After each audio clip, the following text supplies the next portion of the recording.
make him pretty close to unkillable. But on the other side, what OG's playing around with is also pretty strong. They've got Io, they've got the Tiny, they've got Abaddon who can also buff up, but most importantly they have Timbersaw. And Timber's a hero that has some flexibility in how effective he is, but most importantly his first skill will reduce the strength or primary stat, and there's a lot of strength heroes over on the Liquid side, so it's very possible that Timber can run away with this game if he has a good match. Keep an eye on him. Without further ado, Game 4 of the TI Grand Finals. Let's start at the casters. Thank you, Purge. Game 4. OG up at the moment in this best of 5, 2-1 against Liquid. Their last 2 games, some of the most dominant performances we've seen from them from the entire tournament. In this game 4, Liquid, they have had the chance to switch it up. We're not seeing the TA. We are going to be going back to the Weehaw Wind Ranger. It is something a little different. It's something we know he's good at, but is it good enough to beat the OG IO, Giannis? They've definitely looked to go for something that's more early game centric. The last 2 drafts, they went for the Tidehunter, the TA, and a Jug, or Tidehunter, TA, and Lifestealer. Very slow paced draft. This time, they get their Chen. They've been very good with the Chen, as we saw them also playing it earlier on today. They're very good at playing aggressive and making moves around the map, either with GH playing a Tusk or GH playing Ursper. I feel like I always see them having one of these 2 combos with that Chen to make those moves around. And Bristleback too. This is a very early paced hero, as we see the Goo as well as the Spray get picked up at 1 and 2, and you are pretty much the strongest hero on the map when you have that. And we see them immediately set up with an aggro tri-lane. They have a Headdress on Kuroki for that extra health regen, and they really want to put the pressure to shut down Ana on the IO. Let's see if they can do it. We saw some scary stats on the Ana IO loading into this game. He is 19-1 in the last 20 games he's played. And of course, here at TI, 5-0. No one has been able to beat him. Liquid are going to have to see if they can do it in their last chance here. No-tail, this is the Goo that we're talking about, that really strong level 1. Are they going to actually be able to dive him, though? He has a shield available, and they actually can. Doesn't have a salve on himself this time around, though, like he did in the last 2 games. And also, I believe with the carry IO, not every single time, but they did have an Elder Titan with it most of the times, where that's where I feel like it helps a lot when you're playing into aggro lanes, because you cannot aggro tri-lane into an Elder Titan most of the time. So this time it's going to be a Batten who's not nearly as strong as that ET. And we'll see Liquid with that start, able to make sure that the creep wave meets underneath the tower so they can get them a creep equilibrium in their favor. Very interesting to watch some of these other lanes, see how Weehaw can get off to a start against the Thompson mid Gyro. He should have a decent shot here, right, in this 1v1? Yeah, he should be able to. He has higher base damage vents. Yeah. The thing about Gyrocopter is you have this godly animation. One of the best animations in the game that has absolutely instant on range heroes, and you have missiles, and you have a Tiny who's going to constantly be throwing Weehaw back into the tower. That's a lot of ants there, and it all looks to add up. They drag him back. He's got the point in the win run, looking for the body blocks. Jarex won't be able to quite get it entirely, but still able to get a good amount of damage done. Weehaw in mid. Has to be careful for that next toss back as Jarex is going to go for it again. He is. Jarex going deep behind the tower, seeing if he can have the control. Up he goes with the toss. Thompson closing in. Win runs back online. As Weehaw can hold his distance, but OG already getting incredibly aggressive in this middle lane. It's the way they like to play with the Jarex on the Tiny. Just run around, shut down the mid laner. Doesn't matter what hero it is, you're going to be able to just throw him every single time he walks up for a toss. Weehaw, he gets his full salve off. We're certainly seeing though down bottom, this tri-lane, it is able to bring these heroes down pretty low. Obviously the question is if they can push them over the edge and get the kills, but the aggression certainly is there. And once the level 2s come out for the 3 members of Liquid, we'll see that pressure amped up even more. Jax is going to come down, help turn this duo into a tri-lane from OG as Kuro pops the Fairy Fire, won't save him. Miscall from No-Tail, gets the kill. Now Ana's going to be the focus. Miracle and GH trying to get on top of him, but a quick body block from No-Tail and a shield handed over to Ana will mean that Liquid cannot chase any further. Just eyes on Jarex, right? Jarex is going to just move from lane to lane to lane, looking to just punish the aggressive tri-lane of Liquid, as they can't really respond too well. Chen, not really a hero that wants to be moving around TPing at all. It's GH who has to respond to any types of ganks that Jarex does, and it doesn't feel nearly as good as an Ursper, and he's kind of limited on mana as well. So we sort of talked about the mid, talked about the bottom. This top lane, 1v1, Seb versus Mind Control, the Timber versus the Omni. What do we expect from this matchup? Haven't gotten to see this one too often, but I think that they're both going to just be able to farm. I think Seb might actually be able to bully Mind Control a bit, just because you don't have to worry too much about your regen. While on Mind Control, you have to worry about your mana sometimes. But I think they're both going to just end up trading farming, pulling creep waves and whatnot like that, so should be relatively even. Definitely seeing that this pressure down bottom is continuing to make sure it's very hard for Ana to farm with the roll in onto No-Tail. Liquid I'll take one out of the lane. Ana only being able to get 4 CS so far in this bottom lane. Already Liquid's change up in draft and different approach. It's looking so much better here in the first 3 minutes of game 4. Oh, for sure. 16 and 11 on Miracle, right? He's getting all these free last hits and denies. They are running this bottom lane perfectly, keeping this tri-lane advantage. Top is just manipulation of creep waves, because I think my control is starting to realize that if he stays toe-to-toe versus the Timber, he's going to have some problems, so he's cutting the wave. Bottom. Jarex is running over toward the area. He's only level 1, though, so still not having that stun available for the Tiny just yet to go for those toss back into the tower and stun plays. And it looks like they will be constantly burning the mana of No Tail with this Satyr Mind Stealer that is keeping him very low on mana. For Liquid, obviously interested to keep this pressure on, and then they have to find objectives with it. Ana as the IO will have that comeback mechanic, sort of once he hits the level 4, going into the jungle, using the spirits to farm those neutrals. So they've got to make as much as they can happen in this favorable lane setup that Liquid have. Another commitment on towards Ana, separating him from NoTail. He'll be able to tether himself back across, see if they can beat down through this overcharge. NoTail pops the stick charges, the spirits are out. Turn towards Miracle, but Mango's popped. He still has the mana to fight with. Another shield will hold them off. It really is a pretty fun lane, though, coming out from OG, right? He's like, oh, I just heal the IO, and the IO heals me. So they're going to be able to always do that and be able to remove all those goose stacks off with the shield as well. It's actually a really clever lane coming out. And he's even maxing, or putting multiple points inside that miscoil for the health efficiency. He miscoils the IO and heals himself for even more because of that. 5-minute runes come up. And OG, they want to try and tackle this 3-on-3. NoTail doing his best to draw their attention away. The avalanche is out onto Miracle. Jax tries to chase the other, but Liquid, they'll be able to grab both of them. Taking the bouncy runes away. Only the one going the way of OG up top. As Liquid continuing to look like this different approach to the lanes is certainly the answer they've been looking for. They're not killing them, though. They only killed NoTail once because of how many stick charges they're getting fed down here. The Bristleback just constantly spamming the Quill, spamming the Goo. Everyone's sitting at like 10 stick charges every time they try to make an aggressive move. Now Miracle is up a bit far here. Jarex is going to be able to make sure that Miracle cannot make the smooth run up towards the top, and have a shields out for NoTail. He may be low, but he's more than safe. Jarex with the toss-up.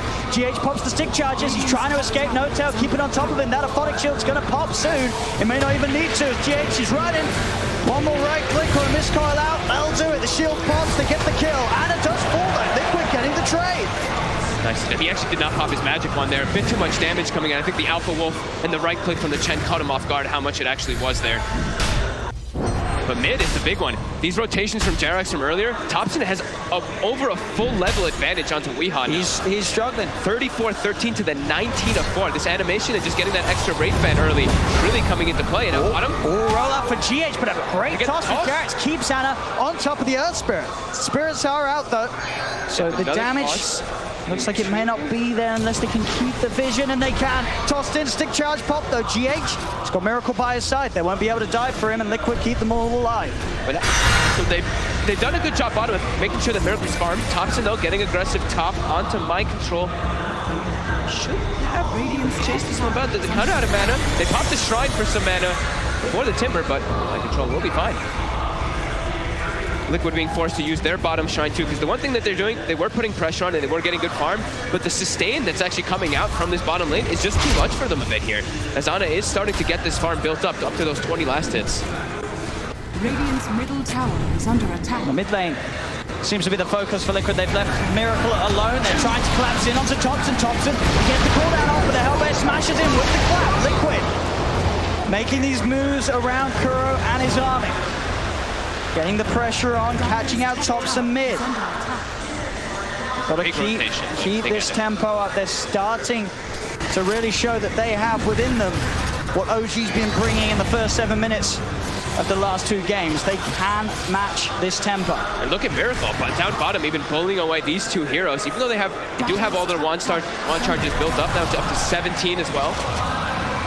He is pushing them away from the creep wave.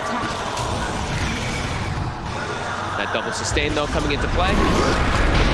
Back to Mords mid, another collapse here from Liquid as they look to dive in on Jarex. They get the kill. Thompson's going to look to try and turn, keep himself on top of Kuro. He has his army ready to tank some of the damage. Thompson is not going to be able to get this kill by the looks of it. Another one charge from Kuro keeps him back alive. The cooldown will be dropped, but Liquid, they can get themselves out of range of it. They have so much damage in the mid lane right now for Liquid. With Weehawk rushing that Javelin build, he's able to actually punch back onto Thompson pretty hard there every time he does commit forward for a kill. Gives a lot of time to Seb though, as they made that 4-man rotation earlier. Now he's only up to level 8. He's got the max reactive armor. Same to be said though for Mind Control. We're seeing pretty much a continuation of an even farm between these offlaners. Yep. They're both getting exactly the same amount out of this top half of the map. But so far, no one else has been interested in coming over and getting involved. Now, though, that will change. GH and Kuroki, they're looking towards Seb. Going to bring in Weeha as well. Weeha, with the focus fire, have they got the control? There's the rolling with the stun. Shackle shot follow up from Weeha, along with the power shot. Will do it. Liquid making the maneuvers to put Seb's happy little time on that top lane to an end. Great use of the Divine Favor there from Kuroki to bring Weeha around freely and saving his TP. So he can constantly be able to move around the map if he has to respond to anything else. Very nice aggressive move, and that's the Javelin coming into play. Since it's magical damage, it's 100 bonus magical damage when you use that focus fire versus Timber. Who cares if he has 25 reactive armor stacks?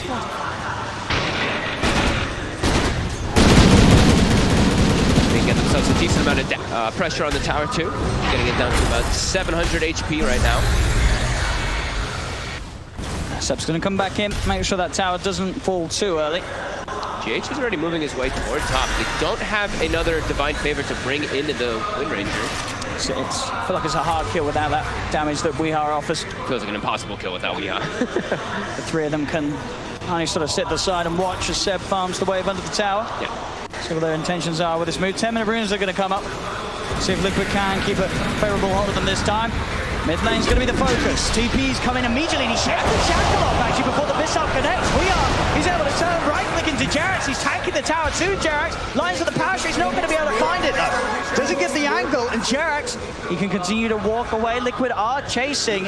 Another power shot will be available in a second. Can Weeha hit it? He's going to try. Not going to find it. Jarex, he's got the position to TP out behind the trees and will make it back to safety, but Weeha does live. He wastes so much of their time there, and even a TP to protect Weeha. What does that mean? That's just the space. This is what OG wants to do, right? Allow Ana to catch back up after he had a little bit of a rough laning start and get the Dominator, and the Dominator is finished now at this 10-minute mark. So that is where you really start to get enabled quite a lot of the IO to make your moves around the map. But Liquid, they're trying to keep the pressure going. Don't let OG get away with that greed that they're trying to pull off right now. Try to get some tower damage. Every single time a tower is going to start getting pressure though, you'll see this rotation by Seb. He wants to make sure they don't actually get any of these towers too early. He doesn't have many reactive stacks built up just yet, but he will get Mid lane Thompson. You see a dive here from Weeha. Weeha tried to close in for the kill, but he didn't have the damage to bring Thompson down. Thompson was able to just drop the combos. Weeha, he got in close range for that attempt. You got to be careful as well. Ana, he's jungling in the area, so he can just easily tether up. I don't know if you guys did the overcharge there and it gets at the end of it, but he can easily tether it and he can get a little bit of extra HP regen that comes into play. Looking for Jarex. Jarex again. And then with the magnetized, TPs will now start to come into play. Thompson's here. Jarex still alive. They're trying their best to hunt him down through the trees. He'll be able to toss back the Hellbear Smasher. Rockets drop to keep the magnetized going. They'll get the kill on Jarex. See if they can find anything in return. OG Thompson is on top of Kuroki. GH, we are joining the gang. They're surrounding Thompson with a Divine Favor. Bring it. We are in Liquid. They're going to be able to get both of them. Kuroki making these moves across the map, bringing in the team when required. Kuro, he's 3, 1, and 4. Every single one of these 7 kills has been down to Kuro and his map movements. And his aggressive plays. And they're not expecting these recalls. They're not expecting these Divine Favors at all every single time he's been able to set it up. And he's almost got a mech finished up on this Chen so early on. It's going to be a lot of burst heal. And like the draft panel mentioned, you look at Liquid's draft and they're really trying to set the tempo. They're trying to be aggressive, get early towers down with this Chen, with this Bristleback, and try to get an early roach and get that big advantage to take advantage of carry IO. You have to try to take advantage of it somehow. They're waiting there on the high ground. They'll immediately burst through the Aphotic Shield. No-Tail is trying to run. The Smasher's after him. No-Tail's got the backup of Ana. Mind Control's going to head in. Liquid, they're diving on forward. GH will be kept safe by the Heavenly Grace. Kuro heads over a little tip by this time. Will be surrounded. The 4 of them take down Kuro, put an end to his reign across the map. As OG responding in their numbers now in their middle lane. They won't let Liquid get away with this any longer. They still, OG has a very strong way to fight, even in the early game. Even if they do have a greedy IO pick, it's what it provides you, especially when you have a Gyro. Gyro is all about that early fights. Same thing with Tiny. And even Timbersaw, but Seb right now, we know he doesn't really want to show up except for the tower defenses. And he's also going to be matching that Chen, who's going to be an early mech. It's actually going to be a mech Timbersaw since they have IO. So this amount of sustain that could come out from OG pretty soon is going to be pretty hard for Liquid to deal with this. Seb, he actually jumps forward for GH. It goes deep. Weir's going to turn with a focus fire. Seb, of course, has got the max reactive armor. Thanks to that, Shackle won't latch. Seb, continue to back off. Chains out, back over the river. He's fine. Liquid will try and turn their attention towards Thompson, but with no tail by his side, they cannot dive up to the high ground. Seb holding them back. 5 Liquid heroes in the mid lane. Trying to brawl again at the same time as last game. It's 13 minutes in, and there's 9 heroes or 8 heroes positioned around this area. They want to go for no-tail, but he's got ulti. Miracle's going to continue to chase this under the Titcher, and they will get it. Seb is trying to turn. The missile is out on the Courage. Seb had the burst, not quite. Magnetizes out, and Seb has to retreat. Shackle does latch. Liquid. They've got the lockdown. They've got the roll for the kickback. They'll crush him. Liquid. They're diving again. Thompson. They got a bit of a flavor of how OG was playing in his last 2 games, and they're saying we could do it too. Thompson plus the cooldown. They won't go too crazy. They'll let him live. They don't want to dive up towards the tier 3. They know TPs are coming in. They have to make sure they're hitting the tower because the side lanes are being split push. Ana as well as Jerax are actually pressuring these other 2 towers. They're not even going to get this one here. It's down into deny range. OG might just be able to deny that mid tower if they choose to do so. Liquid with an overzealous dive there, not losing anybody, but the side lanes giving a lot to that Tiny as well as that IO. And we know this, the timing, it's all about just waiting for IO to get not only Aghanims, but get that level 15 count. That's what OG wants. He's diving in. Onto Kuro with the flak as well, and the comp will not keep Chen alive today. GH will not get TP'd out. Jerax actually TP's in and gets the toss off at the exact timing. OG's actually not done, as they are still hunting for action. Miracle, the focus. Thompson's got a DD. A power shot does come out. Lands on Thompson. A bit too aggressive there, but Thompson will throw down the call down just to clear the Shackle actually roots it across the trees, but no tail. He's there with a shield. Thompson goes with the TP out. The focus fire down. The damage is not enough. Thompson save. A spray on the way out. Thompson will escape. Liquid, it's 9-6 in their favor, but the net worth difference, it's pretty much even. As you say, sure, Liquid, they are bringing the aggression, finding the kills, but space is being given to those important members of OG. Yeah, especially Ana. Halfway to that Aghanims already. Level 11 finished up. He's got the Spirits applied slow, so he can fight as soon as he has that Aghanims, of course, with the talent, but the big one is that 15, that extra Spirit hero damage that does come out. But yeah, look at this immediately. Seb now positioned up top. He wants to push the top tower as soon as Liquid is positioned in mid. And Jerax already looking to set up down toward the bottom lane.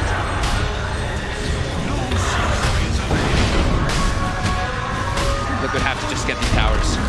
Have to get some type of map advantage here. Once Ana has the Aghanims, things are going to start getting very tricky for Liquid when they turn up like this. Yeah. The Spirits will be out. Yeah, and they have Bristle. That's a good thing, right? Bristle can be good versus the IO. If you can get on top of him, the goo. You don't have the highest armor traditionally on the IO, but he's versus an actual counter. Timbersaw, very good versus Bristle back at all stages. Are fortified. It's just that farm game, OG. Got mind control.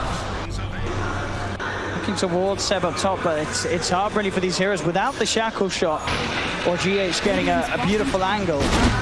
It's very hard for them to kill Seb. It's very hard for them to kill pretty much anybody if they don't have Weehawk. If they can catch some of the supports and running around by themselves, they can maybe pick them off, but they really need Weehawk for the damage.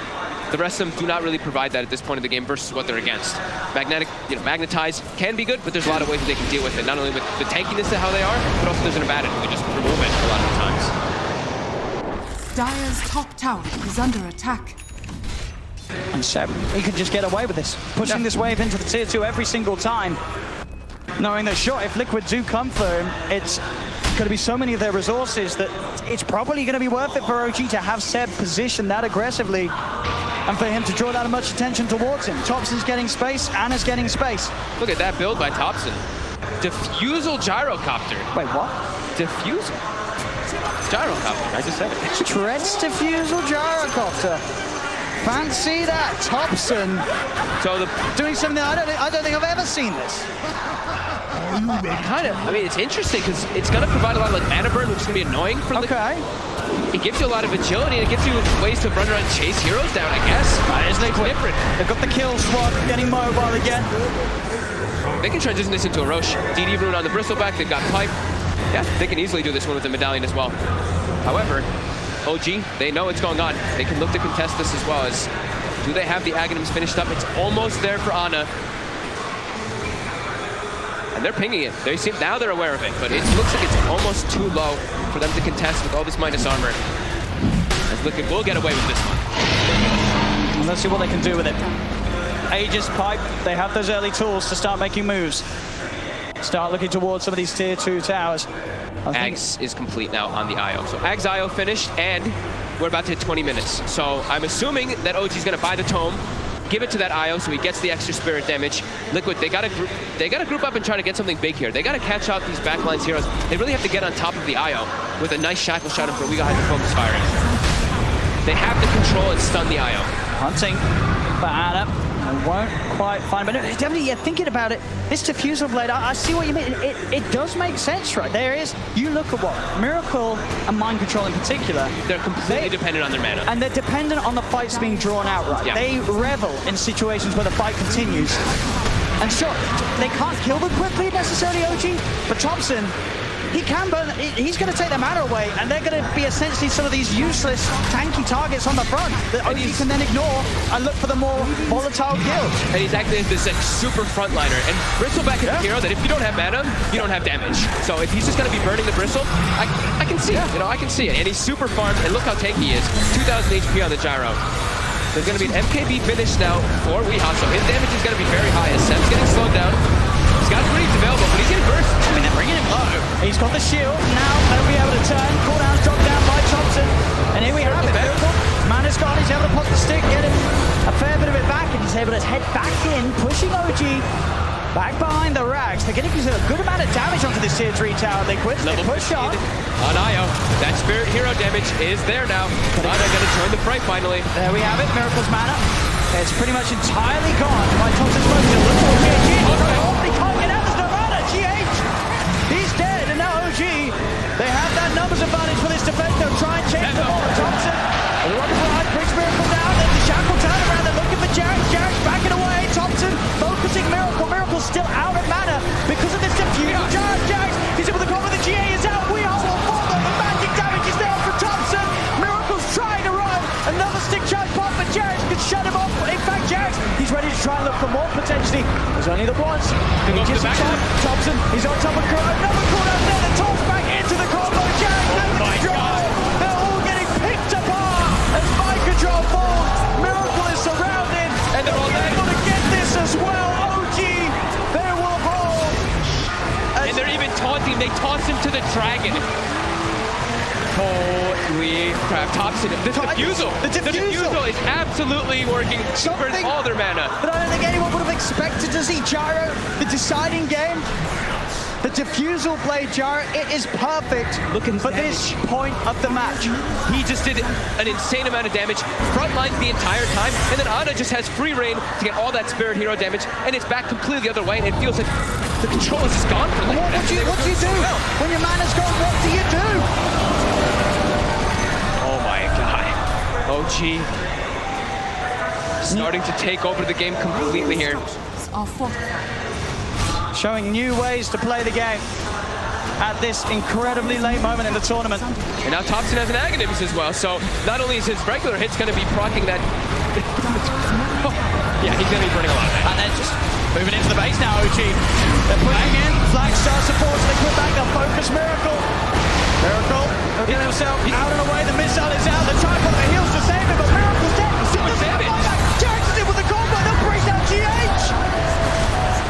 GH has buyback, he'll buy back immediately. Weehar's going to be back up in 5. Fortification is popped, but OG, they're not going away. They're too healthy. They still have Greaves available for Seb as well this whole time. They're pretty, No Tail's kind of low, but once they pop those Greaves, everyone's going to be topped off. A tier 3's going down, 22 minutes again, and in a match where it looked like Liquid had the pace to maybe bring something different, but we're back to the same place that we were in Game 2 and Game 3. There's no stones for GH. He can't contribute anything. There's no magnetize either. They're just taking this rack. It's gone! They cannot get close to hold this. Radiant's bottom tower is under attack. As OG will see what the plan is next. They'll back off. They're happy with that. Why not? They can back up, clean up strike. But I think if Liquid chases out, OG can definitely just turn to look for the fight. They have no cooldowns that they're waiting on. Everything is available for them. And they're just so farmed right now at this point in the game that Liquid, they're walking out together. But like I was mentioning before, there's one stone on GH, and that is it. So his team fight potential, and he's pretty much the only team fighter on the side of Liquid right now. It's just not there. And OG's ready to go back. And again, Jackson with the round round the combo down to Mike Control. The cooldowns there. Liquid have to back off. Again, Mike Control's man pretty much got his ever pop the stick. Get the GA off at least. Can they fight for the duration of it though? They're getting towards Seb. Heals a pop. Sends back pretty much up to full Jackson with another combo. Onto we are stand up. We are set. Miracles the new focus. The missile followed through. OG pushing Liquid back to the base. Mike Control out about a top. So with his diffuser blade picking them apart. Roll forward for GH for Seb.